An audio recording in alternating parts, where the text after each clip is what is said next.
Assalamu alaikum. Okay, guys. So welcome to the online class of industrial drives. Uh, आपको अगर याद हो तो हम दो टॉपिक्स का नाम मैं अक्सर हमेशा लेता था कि वो हम पढ़ेंगे. So since we have discussed much of the details and much of the basics of industrial drives, so now it's the time to discuss the most awaited topic of this course. Remember कि अभी तक हमने जो भी पढ़ा हुआ है वो सारा इम्पोर्टेंट है, बट दिस जो आज का जो हम लेक्चर कवर करेंगे, this is the most very very very important topics. These are going to be the most very important topics of this course. तो सबसे पहले तो हम डिस्कस करते हैं डायनामिक्स ऑफ इलेक्ट्रिक ड्राइव. ये जो टॉपिक है यहाँ पे थोड़ा सी ऊपर कटिंग आ रही है तो इसको आप खुद करेक्ट कर लें. This is dynamics of electric drive. तो बिफोर गेटिंग इनटू डिटेल, हमें पता है कि जब भी हम कोई भी ड्राइव ऑपरेट करते हैं तो उसमें हमारे पास मोटर मस्ट होती है, ठीक है. और वो मोटर जो है, ऐसे नहीं होता कि मोटर सेपरेट चल रही होती है और आपका सिस्टम सेपरेट चल रहा होता है. No, the motor is always mechanically coupled to the load. ठीक है, may be through some gear और whatever system. ठीक हो गया. तो इसलिए हमारे पास स्पीड और टॉर्क की रिलेशनशिप जो है ये पढ़ना बहुत ज़रूरी होती है. ठीक है, तो कंसिडर करें कि ये जो m है ये डिनोट कर रहे हैं मोटर को, और ये l जो है ये डिनोट कर रहा है लोड को.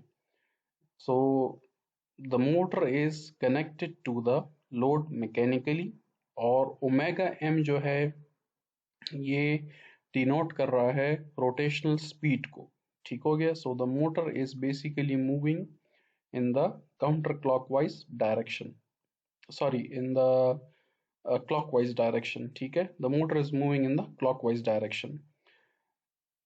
ये जो टॉ है ये मोटर की टॉर्क को शो कर रहा है, और ये टॉ एल जो है ये लोड टॉर्क को शो कर रहा है. तो सिंस जब मोटर क्लॉकवाइज डायरेक्शन में रोटेट कर रही है, as I have said that this omega M is in the clockwise direction, तो दैट मीन्स कि मोटर भी आपकी क्लॉकवाइज डायरेक्शन में चल रही है. क्यों?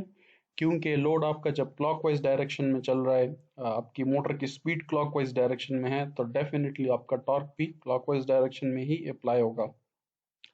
बट हमें ये भी पता है कि लोड हमेशा जब आप उसके ऊपर कोई फोर्स अप्लाई करते हैं तो उसको अपोज करता है.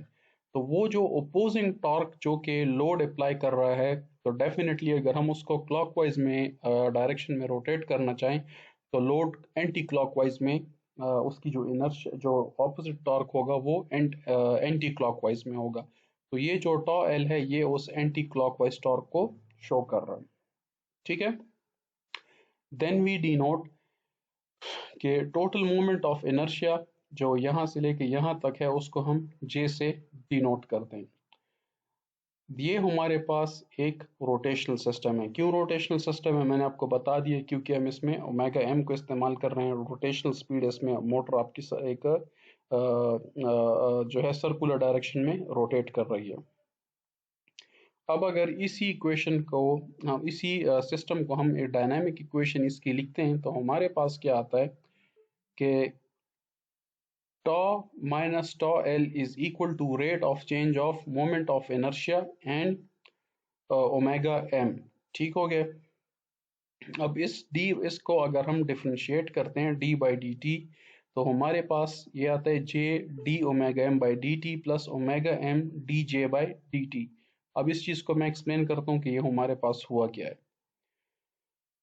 हमारे पास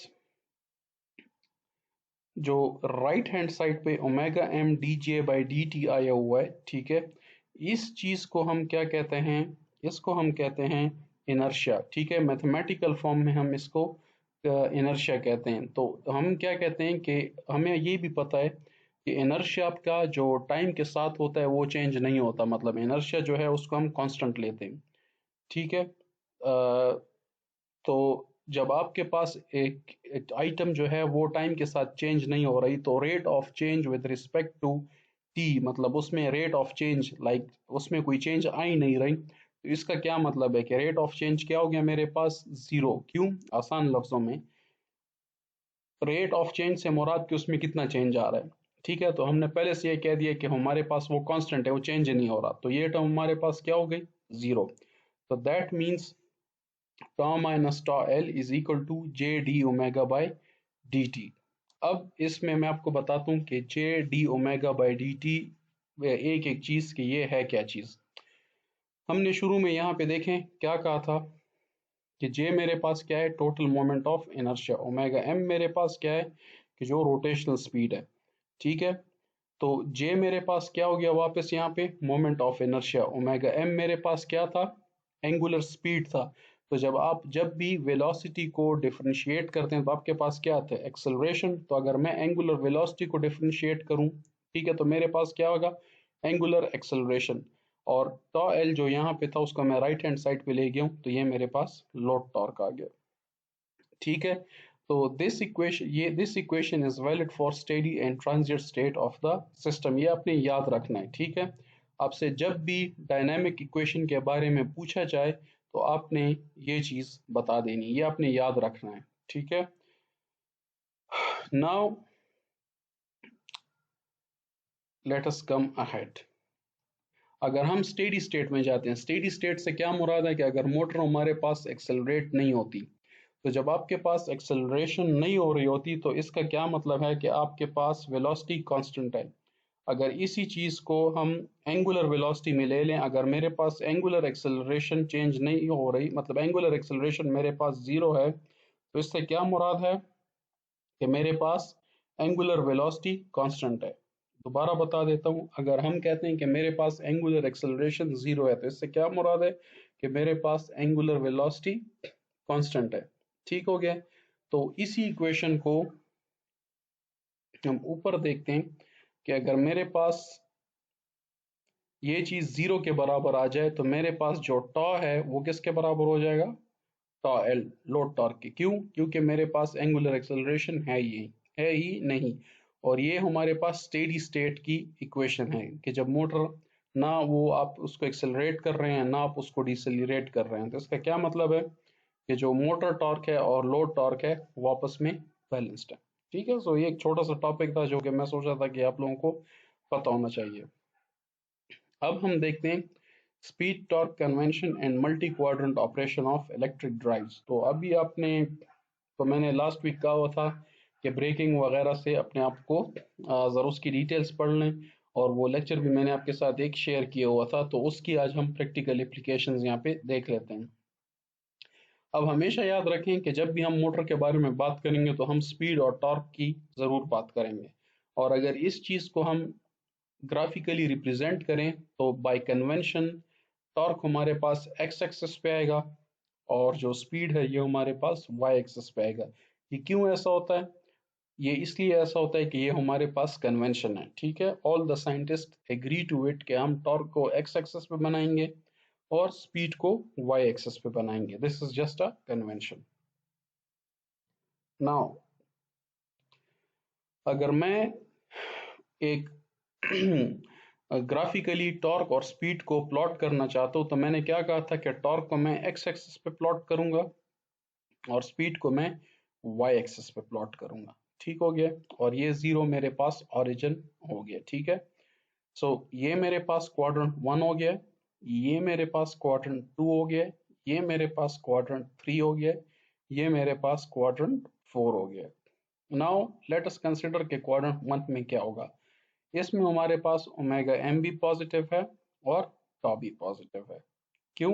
क्योंकि देखें ये this is the first quadrant.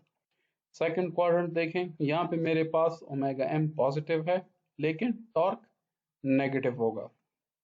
Similarly third case में ओमेगा एम भी मेरे पास नेगेटिव होगा और टॉर्क भी मेरे पास नेगेटिव होगा। सिमिलरली फोर्थ क्वाड्रेंट में मेरे पास टॉर्क जो है वो पॉजिटिव होगा और ओमेगा एम मेरे पास नेगेटिव होगा। ठीक है, क्यों? अगर आपको इस चीज की समझ नहीं आ रही तो जिस तरह हम एक नंबर लाइन बनाते हैं एक्स एक्सिस और वाई एक्सिस के ऊपर, तो उसमें आप देखें ये एक्सिस जो जीरो से इस तरफ पे होता है ये हमारे पास पॉजिटिव होता है और जो मेरे पास जीरो के इस साइड पे होता है, लेफ्ट हैंड साइड पे, ये नेगेटिव होता है। वर्टिकली ये मेरे पास पॉजिटिव वाई एक्सिस है और ये मेरे पास नेगेटिव वाई एक्सिस है। अगर अब भी किसी को समझ नहीं आ रही तो और भी सिंपल कर देता हूँ। ये देखिए, जीरो के इस तरफ मेरे पास पॉजिटिव एक्स एक्सिस है, जीरो के लेफ्ट हैंड साइड पे मेरे पास नेगेटिव एक्स एक्सिस है। जीरो के ऊपर वर्टिकली मेरे पास पॉजिटिव वाई एक्सिस है, जीरो के नीचे मेरे पास नेगेटिव वाई एक्सिस है। ठीक है, तो anything that gets plotted on the positive axis is positive, anything that gets plotted on the negative axis is negative। ठीक है, तो यहाँ पे मेरे पास x एक्सिस पे टॉर्क है और y एक्सिस पे स्पीड है। ठीक है, लेकिन सिंस हम मोटर के बारे में बात कर रहे हैं तो यहाँ पे हमारे पास स्पीड ओमेगा m होगा। ठीक है, और इसकी यूनिट रेडियंस पर सेकंड होगी। ठीक है, तो देखें, हमने लास्ट लेक्चर में क्या पढ़ा हुआ था कि पावर किसके बराबर है, ओमेगा m इंटू टी, तो ओमेगा m इंटू टॉ। ठीक हो गया। सो नाउ लुक, जब भी मेरे पास ओमेगा m भी पॉजिटिव होगा और टॉ भी पॉजिटिव होगा, ठीक है, तो हमारा सिस्टम फॉरवर्ड मोटरिंग में ऑपरेट कर रहा होगा। ठीक है, और हमारे पास पावर यहाँ पे हमेशा पॉजिटिव आएगी। क्यों? क्योंकि ओमेगा m भी पॉजिटिव है और टॉर्क भी पॉजिटिव है। जब हम सेकंड क्वाड्रेंट में ऑपरेट करेंगे तो यहाँ पे मेरे पास ओमेगा m पॉजिटिव होगा, ठीक है, और टॉर्क मेरे पास नेगेटिव होगा।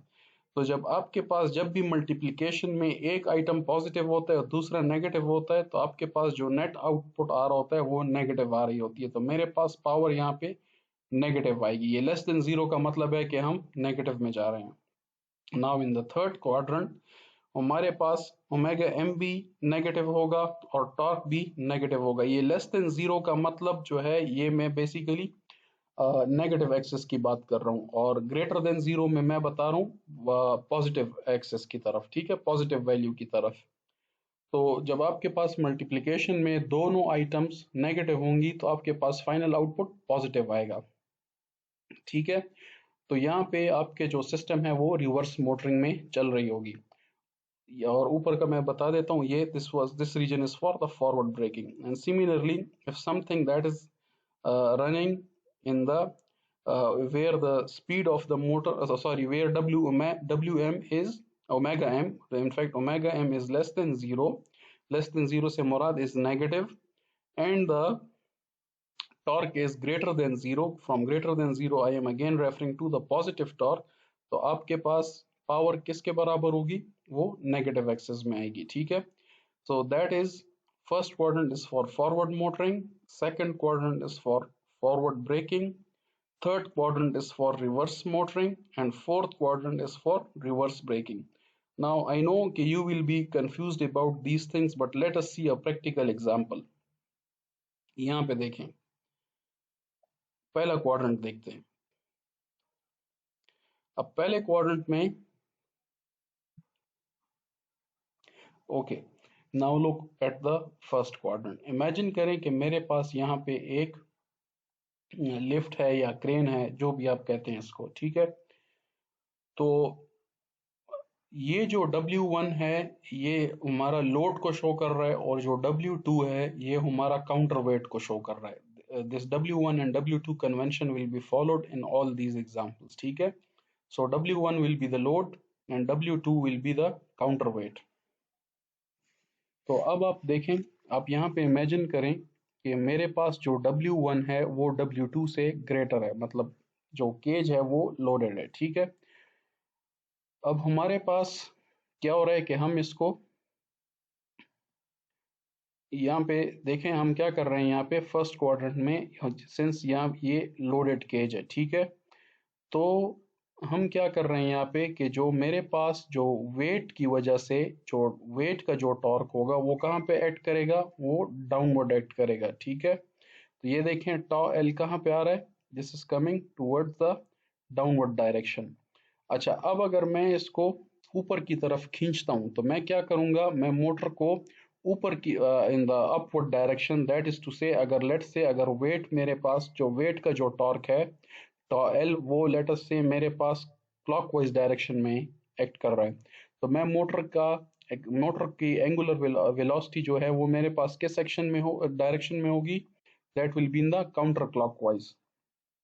दोबारा बता देता हूँ कि अगर वेट मेरे पास डाउनवर्ड डायरेक्शन में like in that is to say अगर क्लॉकवाइज डायरेक्शन में एक्ट कर रही है और मैं इसको ऊपर उठाना चाहता हूँ, ठीक है, तो मैं मोटर को काउंटर क्लॉकवाइज घुमाऊंगा।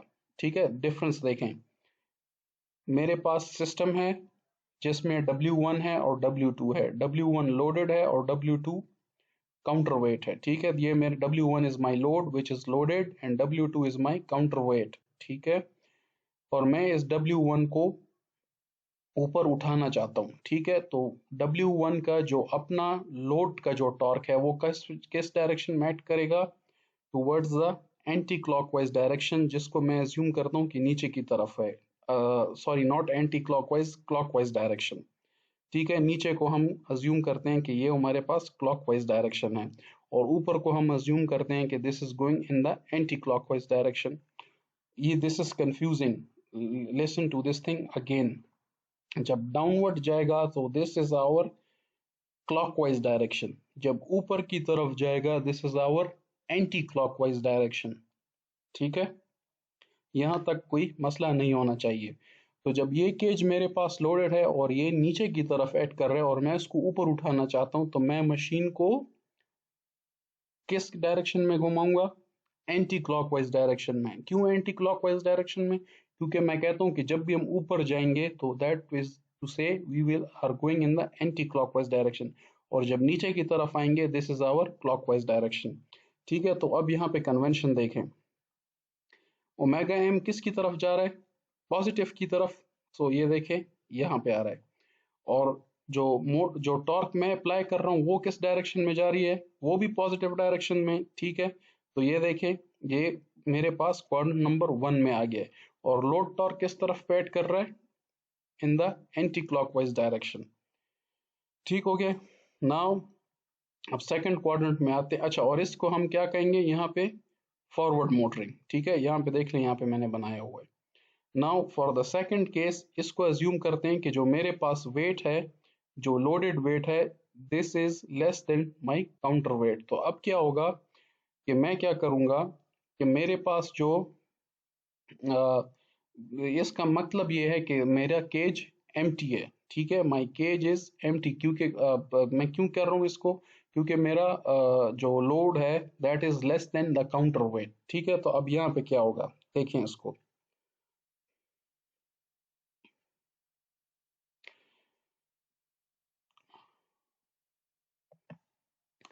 तो अब देखें मेरा मोटर किस डायरेक्शन में एक्ट करेगा, इन द अपवर्ड डायरेक्शन। ठीक है, क्यों, क्योंकि ये इसको गिराने से बचा रहा है। ठीक है, क्योंकि इसका वेट कम है काउंटर वेट से। ठीक है, ओके, और यहाँ पे मेरे पास टॉर्क किस डायरेक्शन में आ रहे हैं, इन द क्लॉकवाइज डायरेक्शन, और लोड टॉर्क किस डायरेक्शन में आ रही है, इन द ऑपोजिट डायरेक्शन। तो इस एक्शन को हम क्या कहेंगे, इसको हम फॉरवर्ड ब्रेकिंग कहेंगे। Similarly for quadrant 3 and for quadrant 4। लेकिन इसमें आपने क्या याद रखना है कि यहाँ पे हम क्या करेंगे कि इसमें हम ये देखें, इसमें हम क्या कर रहे हैं, इसमें आपने सिर्फ इस चीज का ध्यान रखना है, हमेशा याद रखें कि सिर्फ आपने एक्सेस को करेक्टली पहचानना है, एक्सेस को करेक्टली पहचानना है कि कौन सा एक्सेस किस वक्त हम यूटिलाइज करेंगे। ठीक है, same goes for quadrant 3 and for quadrant 4। तो इसमें ये डायरेक्शंस आपने याद रखनी है। ठीक है, कल हम इसको दोबारा डिस्कस करेंगे क्लास में। क्लास कल हमारी क्लास 9 बजे होती है, but this is most important topic. So हम क्या करेंगे कि मैं क्लास को 9:30 के करीब, सॉरी नॉट 9:30, 10:30 के करीब मैं आपको बुलाऊंगा क्लास के लिए। 30 मिनट्स लेट मैं क्लास इसलिए शुरू कर रहा हूँ ताकि सारे लड़के टाइम पे पहुंच जाए, क्योंकि मुझे पता है कि इस टॉपिक में आपको कंफ्यूजन होनी है।